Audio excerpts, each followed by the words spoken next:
For the entire year, the armed forces have confidently maintained the strategic initiative, conducting active offensive operations on virtually all fronts. As Vladimir Vladimirovich noted, over the year, more than 300 settlements have been liberated, over 6,000 square kilometers of territory.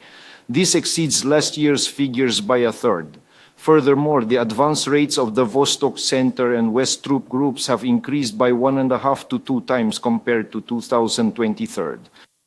Behind these figures lies a significant qualitative result. The Kursk region has been successfully liberated, and crucial defense strongholds of Ukrainian forces in both Donbas and Zaporizhia have been effectively eliminated. Ultimately, what had been evident from the very beginning has now been fully confirmed: the inevitable collapse of the Ukrainian armed forces' defenses. And finally, even Kyiv's Western patrons are now clearly and distinctly aware of this undeniable reality. The northern group of forces, the major border city of Volchansk, has been liberated, and the establishment of a security zone in the Kharkiv and Sumy regions is ongoing. As a result, the threat of enemy invasion into the Belgorod, Kursk, and Bryansk regions has been significantly diminished. This has now made it possible to commence the demining of these territories. Over 150,000 hectares have already been cleared, and nearly 3 million explosive devices destroyed. The restoration of social and economic infrastructure in border regions has begun. This creates the conditions for the normalization of a peaceful civilian life for citizens. The West Group of Forces has successfully taken control of the strategically important city of Kupiansk, which the enemy has been repeatedly and unsuccessfully attempting to reclaim. This city served as a crucial supply route for Ukrainian armed forces units. Its capture will allow us to significantly expand the security zone within the Kharkiv region and effectively reduce the threat of shelling by the enemy against the northern districts of the LPR.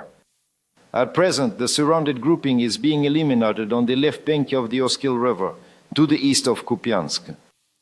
The operation to take control of the city of Krasny Liman is currently underway. Its liberation opens the way for the blockade of Sloviansk, which is a vital logistical hub for the Ukrainian armed forces. The southern group of forces, in the course of their offensive operations, has captured powerful enemy strongholds: Chasiv Yar, Kurakova, and Siversk. Currently, battles are underway for the city of Konstantinovka.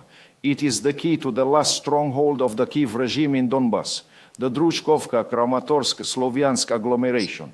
The capture of this position will allow the liberation of the Donetsk People's Republic to be completed quickly. The center group of forces has taken full control of the city of Krasnoarmysk, which had served as a significant symbol of resistance for both the Ukrainian army and its Western backers.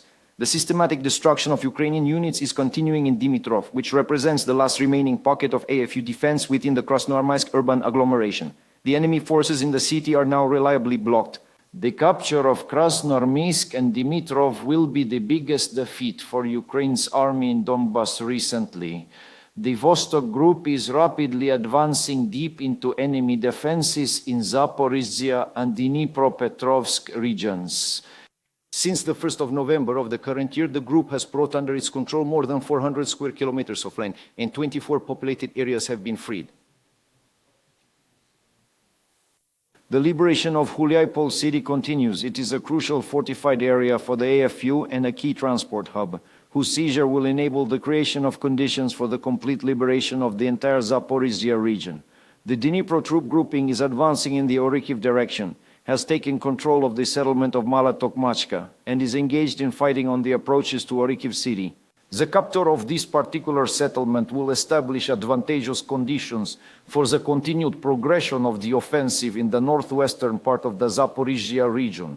Furthermore, the forces of the group are securely holding the Dnipro Island area and are repelling persistent enemy attempts to conduct amphibious landings on the Tendra and Kinburn Spitze. Overall, due to the successful operations of the joint forces this year, the combat potential of the Ukrainian armed forces has been reduced by 1/3. Firstly, they lost over 103,000 various types of armaments and military equipment, including approximately 5,500 of Western manufacture.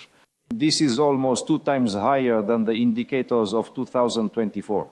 At the same time, Ukraine's security forces have lost nearly 500,000 servicemen, which has caused Kyiv to lose its ability to replenish its units through forced mobilization of citizens. Secondly, The capabilities of the Ukrainian military-industrial complex for the serial production of military goods have been reduced by almost half. It's worth pointing out that the effectiveness of Russia's precision strikes is approximately 60%, which is an order of magnitude higher than the effectiveness of Ukrainian strikes on Russian territory. This year's recruitment plan has been overfulfilled. Nearly 10,000 citizens voluntarily joined contract military service. Almost 2/3 of them are young people under 40. More than 1/3 have higher or specialized secondary education.